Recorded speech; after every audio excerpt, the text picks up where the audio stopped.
nakita akong isang lola, nagtitinda yata ng mga gulay. Halika, samahan niyo ako. Bibigyan natin siya ng 5,000 pesos. Tara, dali-dali, samahan niyo ako. Nay, magandang araw po.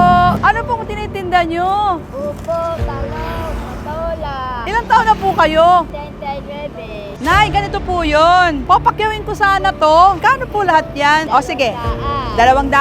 Benta, isa. O 300. 100. 400. Wala ako makulit. Para gusto na umuwi. Opo, kasi tingnan nyo, parang hirap-hirap kayo maglakad. Papakyawin ko na yan. O ito, Nay, bibilhin ko na yan, 400. At sa'yo na pong sukli dyan. Nay Nieves! Hindi ko talaga ito dadalhin. Ibabalik ko po sa'yo to, ha? Para makauwi ka na ng maaga, dadagdagan ko pa yan. 1,000 na yan, di ba, Nay? 2,000, 3,000, 4,000, 5,000. Yay! Salamat.